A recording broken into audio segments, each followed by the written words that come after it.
जी बिस्मिल्लाहिर्रहमानिर्रहीम। मैं doctor Waseem Iqbal CEO health Jhelum आपसे मुखातिब हूँ। मैं आपको बताना चाहता हूँ कि कोरोना के हवाले से अगर हम बात करें तो डिस्ट्रिक्ट जेलम में कल हमें 7 नए मरीज़ जो हैं वो रिपोर्ट हुए हैं कंफर्म्ड। इस तरह जो हमारी टैली बनती है वो पहले 347 थी और अब 354 कंफर्म पेशेंट जेलम के अब तक, जब से ये कोरोना का स्टार्ट हुआ है अब तक यहाँ रिपोर्ट हुए हैं। उनमें से अल्हम्दुलिल्लाह 298 जो हैं वो क्योर होके डिस्चार्ज होके घरों को चले गए हैं। 12 केसेस जो हैं वो दूसरे डिस्ट्रिक्ट्स में रेफ़र हुए हैं, जो कि अपने अपने घरों में आइसोलेट हुए हैं वहाँ जाके रिक्वेस्ट पे, या किसी हॉस्पिटल में अंडर ट्रीटमेंट हैं।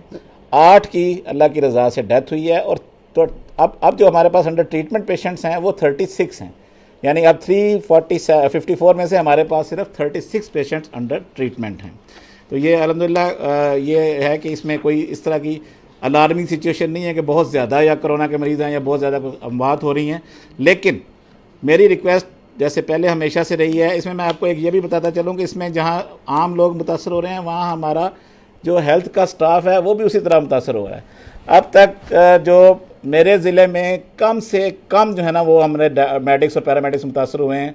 उसकी वजह ये है कि मेरे सारे दोस्त भी इसको सेकंड करेंगे कि हमने पहले दिन से कोशिश की है कि अपने भाइयों का, अपने डॉक्टर्स का, पैरामेडिक्स का जितना मैक्सिमम उनको हम PPEs या पर्सनल प्रोटेक्टिव इक्विपमेंट्स बचाने के लिए दे सकते हैं उनको दें, ताकि उनको ख़तरा कम से कम हो। तो इस वजह से अल्हम्दुलिल्लाह हमारे उतने लोग मुतासर नहीं हुए, जैसे कि आप बाकी ज़िलों में देख रहे होंगे कि बहुत ज़्यादा डॉक्टर्स और नर्सेज और पैरामेडिक्स मुतासर हुए हैं। हमारे अब तक 11 डॉक्टर्स, 2 नर्सेज और 4 पैरामेडिक्स में ये कोरोना जो है वो कंफर्म पॉजिटिव आया है, जबकि टेस्ट हमने 200-250 लोगों का करवाया है अपने स्टाफ का। और उसमें से 4 डॉक्टर्स, 1 नर्स और 1 पैरामेडिक क्योर होकर डिस्चार्ज हो गए हैं अल्हम्दुलिल्लाह। बाकी भी अंडर ट्रीटमेंट हैं और उनका कोई ऐसा कोई खुदा न खास्ता कोई वो सीरियस नहीं है। इंशाल्लाह अल्लाह ताला उनको भी सेहत देगा। मेरी अब आपसे रिक्वेस्ट आवाम से यही होगी कि एक तो जो हालात चल रहे हैं आपको भी पता है कि इससे हमें बहुत एहतियात करने की, बहुत मोहतात रहने की ज़रूरत है, क्योंकि इसका फैलाव तो आप दुनिया में देख रहे हैं कि ना रुक रहा है और ना अब इसके रुकने के कोई आसार नज़र आ रहे हैं। इस पे कंट्रोल की जो तरीक़ाकार है वो यही है कि जो SOPs हैं उन पर अमल किया जाए। SOPs क्या हैं कि आप अपना मास्क पहनें, गैदरिंग ज़्यादा एक जगह ना हो, सोशल डिस्टेंसिंग का ख्याल रखें, हैंड वाशिंग, सैनिटाइज़र का इस्तेमाल, ये इंतहाई ज़रूरी है। अगर हम ये कर लें तो हम इसके फैलाव को रोक सकते हैं, और इसके बगैर ना तो फैलाव रोकना मुमकिन है और ना ही फिर इस पर काबू पाना मुमकिन है। जहाँ तक सहूलियात का ताल्लुक है तो हमारे पास अल्हम्दुलिल्लाह ना तो बेड्स की कमी है, ना अभी तक वेंटिलेटर्स की कमी है। कभी भी ऐसा नहीं हुआ कि हम कभी ओवरबर्डन हुए हों या हम ओवर क्राउडेड हुए हों। हमारे पास सफिशेंट बेड्स और स्टाफ और अल्हम्दुलिल्लाह इक्विपमेंट्स जो है वो अवेलेबल है और अभी तक हम उसको कैटर कर रहे हैं। उस हवाले से भी मैं आपको यकीन दिलाना चाहता हूँ कि हमने ना पहले कभी सुस्ती की है, ना आइंदा कभी सुस्ती करेंगे कि जो भी ज़रूरी दवाएँ होंगी, जो भी ज़रूरी इक्विपमेंट होगा, जो भी ज़रूरी PPEs होंगे, उनको हम जैसे भी प्रोक्योर करें वो हम इंशाल्लाह करते रहेंगे और हर जगह वो पहुंचाते रहेंगे। एक जो इशू आ रहा है अब हमारे के जो जिससे मेरे भाई भी बहुत परेशान हैं, डॉक्टर लोग भी और आप लोग भी जानते हैं कि आप ये देखें कि हमारे जो ये फ्रंट लाइन वर्कर्स हैं ये किन हालात में काम कर रहे हैं, किन मुश्किलात में काम कर रहे हैं। आपको पता है कि जिसको पता चल जाए, मैं आपको ऐसी मिसालें दे सकता हूँ कि घर में वालिद को कोरोना हुआ है, वो वालिद घर में रहना चाह रहा है, फैमिली घर में नहीं रखती, नहीं जी हम नहीं रखना, हम लिस्ट में आ जाएंगे, वो जाके हॉस्पिटल में जमा कराते हैं। ठीक है, तो हम लोग तो देखें हर पेशेंट को इसी तरह केयर कर रहे हैं जैसे वो हमारा बाप है, हमारा भाई है, हमारी बहन है, हमारी बेटी है, हमारा बेटा है। तो अगर इनकी सिर्फ एक रिक्वेस्ट यही है कि इनको अगर आप ऑनर नहीं कर सकते, अप्रिशिएट नहीं कर सकते, तो कम से कम इनको डिफेम भी मत करें, इनके बारे में अफवाहें मत फैलाएं, इनको बुरा भला अगर आप अच्छा नहीं कह सकते कम से कम बुरा भला ना कहें, क्योंकि ये बुरे हैं ही नहीं। जितना ये काम कर रहे हैं मैं आपको यकीन दिलाता हूं कि कोई कहीं भी ये मुमकिन नहीं है कि इस तरह का कोई आम हालात में इस तरह का काम हमारे सारे जो इसको मैं ये नहीं कहता कि हम खुदा खास्ता को एहसान कर रहे हैं, ये प्रोफेशनल एथिक्स में है, हमारी ड्यूटी है और हमने करनी है। लेकिन हमें दुख ज़रूर होता है जब हमारे बारे में कोई अफवाहें फैलाई जाती हैं, गलत खबरें। अब खुदा न खास्ता कौन सा डॉक्टर है जो अपने मरीज़ की केयर नहीं करना चाहेगा, ठीक नहीं करना चाहेगा, या खुदा न खास्ता उसको मौत के मुंह में ढकेलेगा। अब अगर ये कहा जाए कि जी कि कोरोना का पेशेंट आता है तो उसको जहर का टीका लगा दिया जाता है, तो इससे किसको दुख होगा? और किसी को हो या ना हो, जो ये हमारे डॉक्टर्स दिन रात उनकी सर्विसेज उनको कर रहे हैं उनको तो बहुत दुख होगा।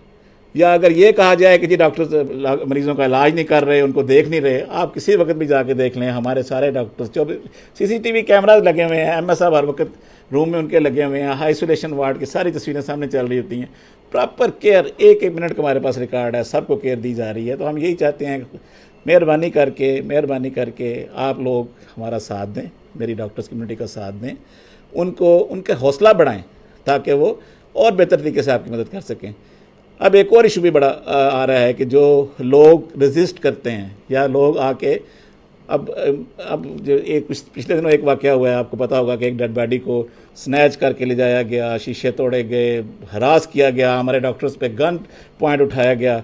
इसके बावजूद भी हम फिर भी यही कहेंगे कि डॉक्टर्स को हमने रिक्वेस्ट की एडमिनिस्ट्रेशन से, अल्हम्दुलिल्लाह एडमिनिस्ट्रेशन हमारे साथ है, जो हम चाहते हैं वो हमें पूरी तरह सपोर्ट करते हैं, चाहे वो DC साहब हों, चाहे वो DPO साहब हों, वो हर तरह की हमें सपोर्ट हासिल है। लेकिन हमें फिर भी अपने डॉक्टर्स के लिए सिक्योरिटी भी चाहिए। उनके लिए अगर हम उनको कुछ दे नहीं सकते, कोई नहीं, उनको फाइनेंशियल असिस्टेंस मिले ना मिले कोई, लेकिन हमें कम से कम ऑनर दिया जाए, हमें इज़्ज़त दी जाए, हमारा एहतराम किया जाए और हमें इन डॉक्टर्स को पूरी तरह सिक्योरिटी फराहम की जाए और लोगों की अफवाहों पे कान धरने की बजाय सिर्फ तहकीक शुदा चीज़ जो है उसको बयान किया जाए। बहुत शुक्रिया।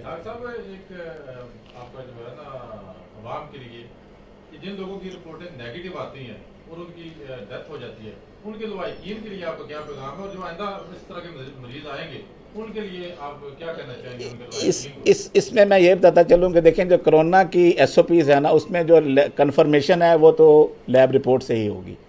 लेकिन कोई भी जब लैब रिपोर्ट आप देखते हैं ना, तो उसके नीचे लिखा होता है कि जो फिजिशियन ने, जिसने टेस्ट करवाया है, कि वो फिजिशियन इसकी कंडीशन को इस रिपोर्ट से कोरिलेट कर ले कि आया यही रिपोर्ट सही है कि गलत है। हो सकता है लैब की रिपोर्ट में ऊंच नीच हो, लेकिन जिसको हमारा डॉक्टर देखें कभी किसी को गलत सस्पेक्ट नहीं एडमिट करता, सस्पेक्ट करता है, कभी कंफर्म नहीं करता।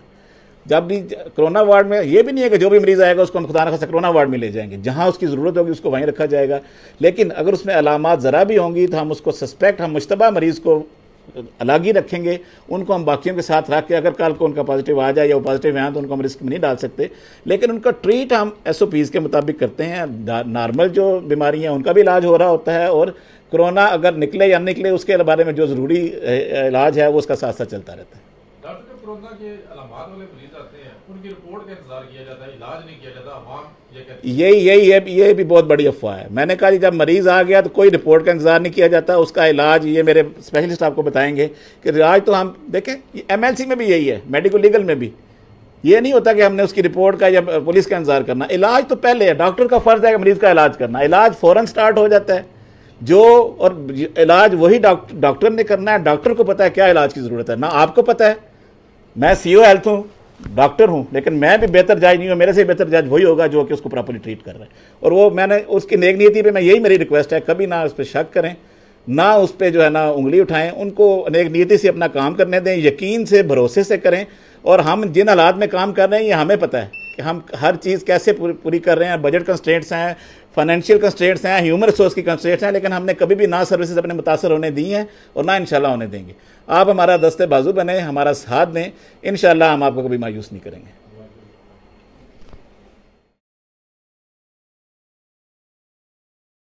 अहमद बंगश, मैं doctor Farooq Ahmad Bangash, MS DHQ Jhelum.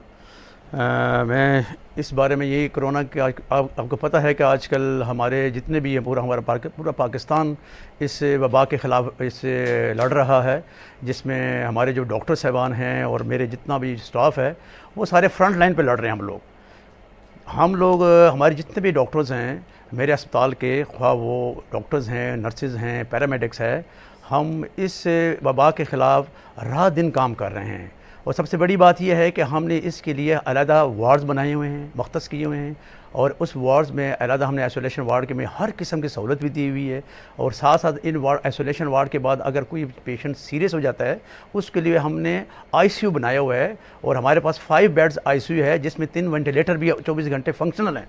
और हमारे पास जो अमला है वो रात दिन काम कर रहा है, और इस हमारे यहाँ किसी किस्म की पेशेंट के लिए कोई कोताही की गुंजाइश नहीं है। हम कोई कोताही नहीं करते हैं।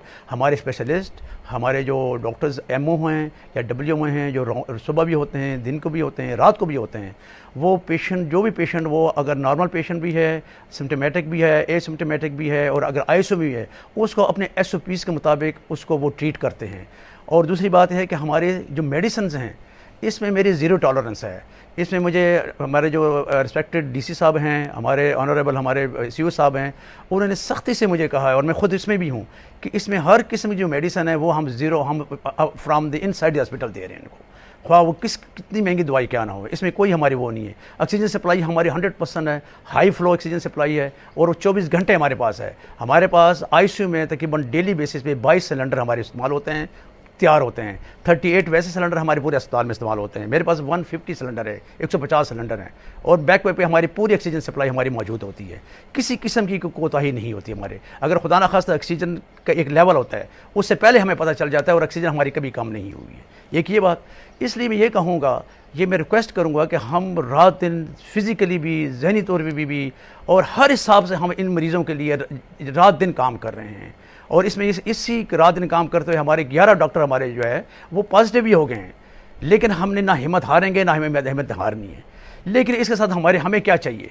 हमें आप लोगों का हौसला चाहिए, आप लोगों का साथ चाहिए, आप लोगों की मोहब्बत चाहिए, कि आप लोग हमारे साथ मिल के खड़े हो जाए। साथ हमारे खिलाफ जो प्रोपेगेंडे हो रहे हैं, जो अफवाहें फैली जा रही हैं, जिसका कोई नाम निशान नहीं है, जो बियॉन्ड आवर इमेजिनेशन, जिसका कोई वजूद ही नहीं है, वो उसको खुदा के लिए इसको स्टॉप कर दें, इस पे अमल ना करें। और मेरे साथ ये भी मेरी है कि हमें इस तरह, हमें जैसा हमारे अस्पताल को लास्ट टाइम दहशतगर्दी का निशाना बनाया गया है, इखलाकी तौर पे भी, कानूनी तौर पे भी, और माशी तौर पे भी ये बड़ा ज़्यादती है। और इसकी मैं सख्त मज़म्मत करता हूँ कि जो हम पे वाक़ हुआ है, जो वहाँ से मेरे शीशे तोड़े गए हैं, मेरे डॉक्टरों को मारा गया है, मेरे गार्ड्स को मारा गया है, इसकी मैं सख्त मज़म्मत करता हूँ। और मैं ये अपील करता हूँ कि खुदा के लिए हमारे साथ हमारा हौसला बनिए, हमारे बाजू बनिए, हमें मारने के लिए ना आए। खुदा के लिए आपसे ये गुजारिश है। Thank you very much.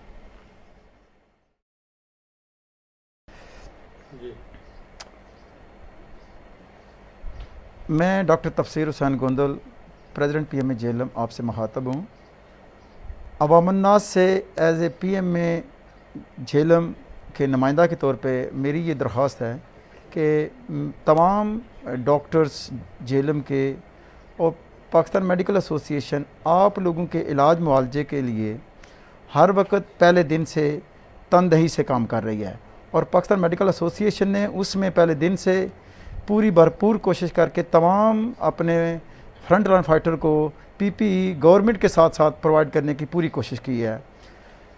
आजकल जो प्रोपोगंडा फ्रंट लाइन फाइटर के अगेंस्ट चल रहा है, उसमें उस सिलसिले में मैं अवामुन्नास से पहले नंबर पे ये अपील करता हूँ कि आप ये यकीन रखें कि हम आपके और आपके प्यारों के इलाज करने में कोई कोताही नहीं कर रहे।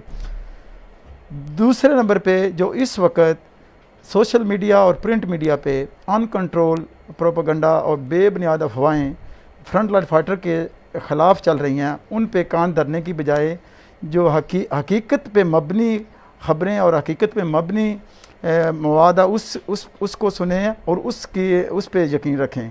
इसके साथ साथ इस तरह की बेबुनियाद अफवाहों की वजह से हमारे फ्रंट लाइन फाइटर की सिक्योरिटी मुतासर हो रही है, जिसमें फायर आर्म इंजरी और बहुत सारे पुरशद्दत वाक़यात फ्रंट लाइन फाइटर के साथ हो चुके हैं, जो कि कराची और बेनज़ीर भुट्टो जैसे बड़े बड़े इंस्टीट्यूट में ये वाक़यात पेश आ चुके हैं। मेरी आप लोगों से रिक्वेस्ट है कि आप लोग हकीकत पे जो ख़बर आए या कंसर्न पर्सन से जो आपको इन्फॉर्मेशन मिले उस पर बिलीव करें। और हम आपको हाज़िर नाज़र जानकर ये कह रहे हैं कि हमारे तमाम फ्रंट लाइन फाइटर, तमाम डॉक्टर्स आपकी फैमिली के लिए, अपनी फैमिली और प्यारों को रिस्क पे डाल के आपकी खिदमत के लिए हम वक्त रेडी हैं। आपसे मेहरबानी इतनी है कि आप फ्रंट लाइन फाइटर को, हेल्थ केयर प्रोवाइडर को ड्यू रिस्पेक्ट और ड्यू रिगार्ड दें। Thank you very much. अस्सलाम वालेकुम। बिस्मिल्लाहिर्रहमानिर्रहीम। मेरा नाम डॉक्टर मोहम्मद अदनान नजब है। मैं सिविल अस्पताल जेलम में चेस्ट स्पेशलिस्ट हूँ और इसके साथ साथ कोरोना का फोकल पर्सन भी हूँ। आज आपके साथ इस वीडियो का मकसद ये है कि जौन सी अवाम नास में गलत फहमियाँ पाई जा रही हैं हम उसे थोड़ा सा दूर करें। सबसे पहली गलत फहमी ये है कि जौन से मरीज़ कहते हैं जी कि हमारा कोरोना का PCR नेगेटिव है लेकिन हमें कोरोना नहीं है। ये बात खुदा के लिए समझें कि अगर कोई ऐसा मरीज़ जिसे बुखार हो रहा है, बुखार है या बुखार हुआ है पिछले 2-3 दिनों में, इसके साथ खांसी है, जिस्म में शदीद दर्द है और सांस का फूलना है, तो और इसके साथ साथ जब हम चेक करते हैं उसे क्लिनिकली, उसकी खून में ऑक्सीजन लेवल का कम होना, उसकी चेस्ट में क्रैप्स का आना, जो उनसे बाकी टेस्ट हैं उस पर एक्सरे के ऊपर नमूनिया का होना, उसके अलावा ब्लड टेस्ट में लिम्फोसाइट्स का कम होना और प्लेटलेट्स काउंट का कम होना, ये वाली सारी चीज़ें जो उनसी होती हैं ये कोरोना की तरफ इशारा करती हैं। जो उनसे भी लैब टेस्ट होते हैं वो सारे डिपेंड करते हैं जो क्लिनिशियन होता है उसकी असेसमेंट के ऊपर। कोई ज़रूरी नहीं है कि PCR नेगेटिव है तो उस पेशेंट को कोरोना नहीं है। हमारे बहुत से कुलीग्स, हमारे बहुत से पेशेंट्स ऐसे हैं कि जिनको कोरोना का PCR जिनका नेगेटिव है लेकिन वो अभी शदीद बीमारी की हालत में हैं और ऑलमोस्ट वो डेथ बेड पे हैं। इसका क्या मतलब है कि हम उन्हें कोरोना कंसिडर ना करें और उन्हें कोई ट्रीटमेंट ना दें। मेहरबानी करें आप ये जो सी अफवाहें हैं इस पे ना रखें। दूसरी बात ये कि ये जो उनसी अफवाहें हैं जी कि रिपोर्ट आने तक इंतज़ार किया जाता है, सारा कुछ होता है, ऐसा कुछ नहीं है। कोरोना वार्ड में खाली वही पेशेंट्स एडमिट होते हैं जिनकी हमें स्ट्रॉन्ग क्लिनिकल सस्पिशन होती है। बाकी सारी बातें जो काजेज़ होते हैं हम रूल आउट करते हैं और उसके बाद हम कोरोना वार्ड में शिफ्ट करते हैं। ट्रीटमेंट जो उनसी है वो डे 1 से शुरू हो जाती है, ऐसा नहीं है कि हम रिपोर्ट आने का इंतज़ार करें। इसके अलावा एक और जो सबसे ज़रूरी बात है, आप लोगों ने सुनी होगी कि हमारे वालिद साहब को तो शुगर का मसला था, दिल का मसला था, तो उन्होंने कोरोना में डाल दिया।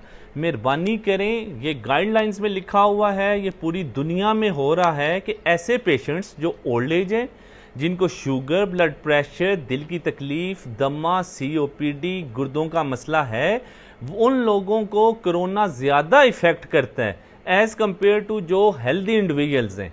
इसमें ज़रूरी नहीं है कि खाली ये जी कि इस बंदे को ही करना है, हर एज के बंदे को करना है। हमारे पास सिविल अस्पताल में 10 साल से कम उम्र के 7 बच्चे एडमिट रह के गए हैं और हमारे पास जवान बच्चे लड़के भी आए हैं और बुज़ुर्ग भी आए हैं। लेकिन जो ज़्यादा बीमारी की ज़ोर होता है वो जिन्हें कोमॉर्बिड्स होती हैं उन लोगों में होता है। दूसरी बात और सबसे ज़रूरी बात ये कि जोन सी हम अंदर ट्रीटमेंट इस्तेमाल कर रहे हैं ये हम अकॉर्डिंग टू द गाइडलाइंस जो हमें प्राइमरी और सेकेंडरी डिपार्टमेंट ने और national institute of health sciences ने दी हैं, प्रोवाइड की हैं, हम उसके मुताबिक कर रहे हैं। और खुदारा हम पे यकीन रखें, हम पे इत्माद करें। और मेरी एक रिक्वेस्ट होगी साइबर क्राइम वालों के साथ कि बहुत सी ऐसी वीडियोज़ हैं जो सोशल मीडिया पे कॉमन हो रही हैं और उनका केस में और मिलियंस में व्यूज़ हो रहे हैं। हमारी ये as a Awam, as a कौम, हमारी ये है कि हमारे अकीदे बहुत कमज़ोर हैं। हम एक कम्पिटेंट अथॉरिटीज़ की बातों पे यकीन नहीं करते और एक लेमैन की बातों पे और करते हैं। साइबर क्राइम वालों से मेरी रिक्वेस्ट होगी साथ साथ कि ऐसे लोग जो गलत प्रोपेगेंडा कर रहे हैं उनके खिलाफ साइबर क्राइम एक्ट के मुताबिक प्रॉपर एक्शन लिया जाए। बहुत शुक्रिया।